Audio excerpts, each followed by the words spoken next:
Hello, dear listeners. Welcome back to Timeless Romance Tales. Before we begin, don't forget to like this video and subscribe for more dangerous secrets, forbidden attraction, and aristocratic romances that refuse to stay polite. Now let's begin. The first rule Eleanor Whitcombe had learned as a lady of good breeding was simple: never run.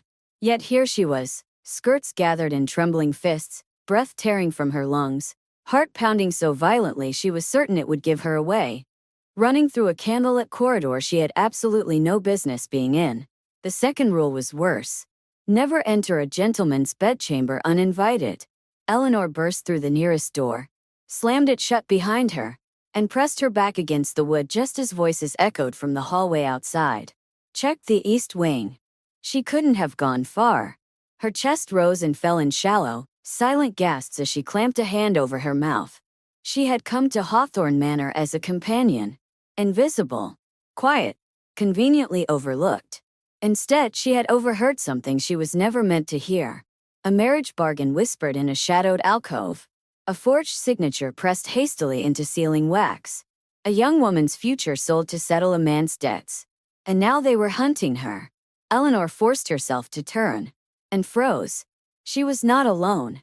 A man stood near the window, half-dressed, dark hair loose at his collar, white shirt unbuttoned as though she had walked into the aftermath of an interrupted moment. Candlelight carved his features into sharp lines, strong jaw, high cheekbones, eyes so piercing they stole the breath from her lungs. He stared at her. She stared back. The silence between them crackled. Finally he spoke, calm, measured, lethal. "If you scream," he said, "I will have to silence you." Eleanor swallowed. "I have no intention of screaming." "Good," he replied. "Then explain why you are in my bedchamber." "I was being followed." "By whom?" "I don't know their names," she whispered. "But they were angry. And they were looking for me." His gaze sharpened instantly. "What did you hear?" Her fingers clenched in her skirts. "Enough to understand why they want me found." Footsteps sounded in the corridor. The man crossed the room in 2 long strides, caught Eleanor's wrist, not roughly but with unyielding certainty, and pulled her behind him, positioning her in the shadow of a tall wardrobe. "Stand still," he murmured near her ear. "And say nothing." The door opened. "Your Grace," a voice said cautiously, "we're searching for a lady who wandered from the ballroom." The man did not turn. "You will search elsewhere." "But," "I said elsewhere." The authority in his voice was absolute. A pause. "Yes, Your Grace." The door closed. Only then did he release her. Eleanor exhaled shakily. "You're fortunate," he said. "You ran into the wrong bedchamber." "That doesn't feel fortunate," she whispered. "It is," he replied. "Because this room belongs to the Duke of Ravensmere." Her breath caught painfully. The Duke, the widowed recluse whispered about in drawing rooms. Untouchable, unyielding, dangerous in his discretion. "I shouldn't be here," she said. "No," he agreed. "But now you are." She gathered what courage she had left. "I heard Lord Hawthorne discussing a contract. One meant to bind his niece to a man she despises. The signature was forged." The Duke's expression darkened.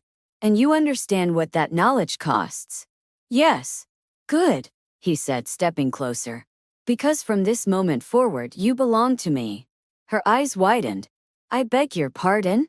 "You will remain under my protection," he said evenly. "You will say nothing of what you heard. And in return," she asked softly, "I will keep you safe." She hesitated. "And if I refuse?" His gaze softened just enough to unsettle her.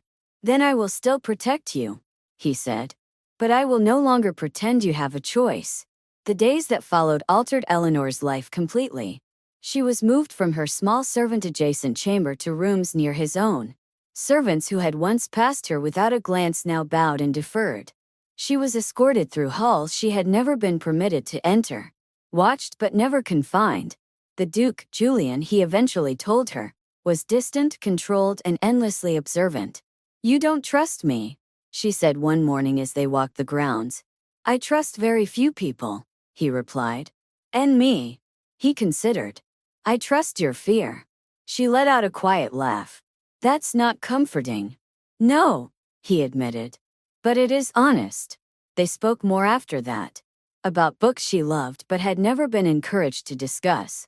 About duty. About how loneliness could exist even in privilege. One evening she asked, "Why did you never remarry?" His answer was immediate. "I loved once," he said. "I will not love carelessly again." She felt the weight of those words long after he left her side. But danger did not fade. Letters arrived. Anonymous, threatening. Whispers followed her in corridors. A maid warned her in hushed tones. "They still want you gone." Julian did not speak immediately.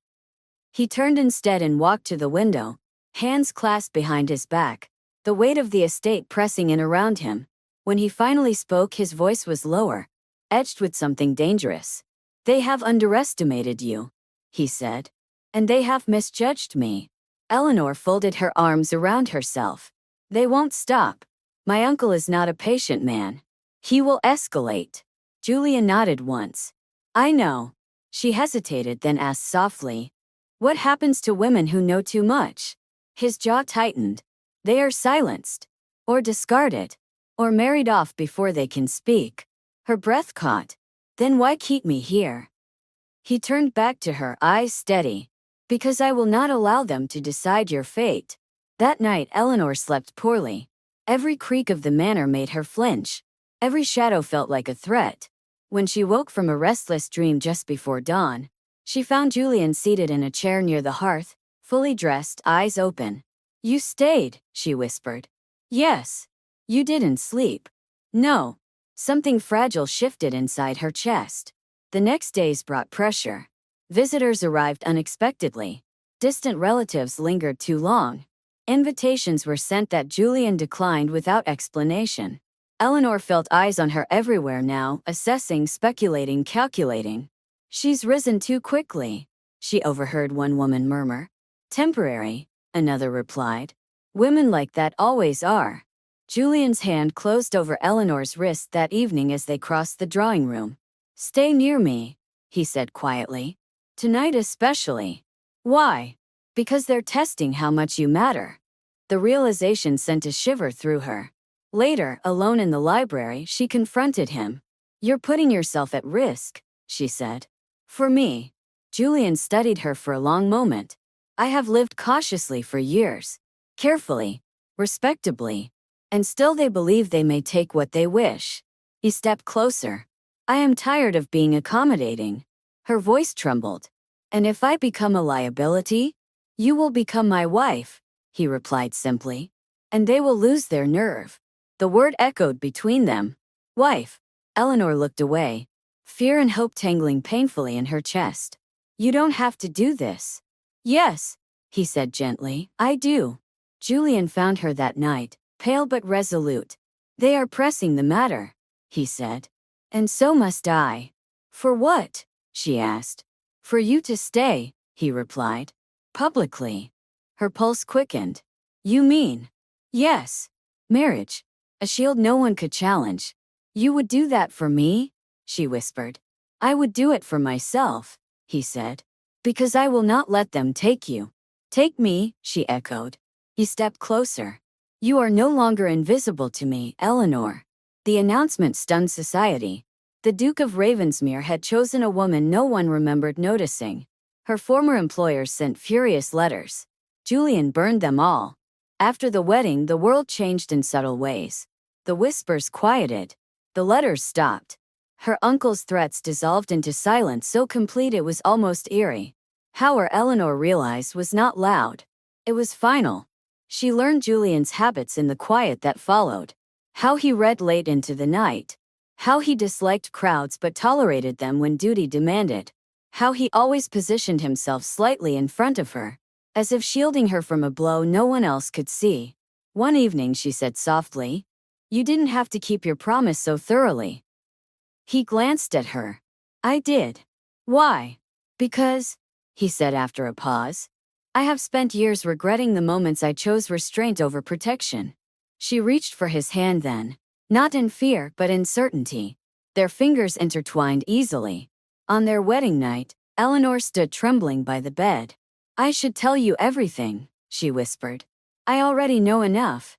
he said gently. Come here. He kissed her slowly, reverently, not claiming, choosing. Days became weeks. Love did not arrive like thunder. It came quietly, in shared breakfasts, in long conversations by firelight, in the way he positioned himself between her and every threat without ever announcing it.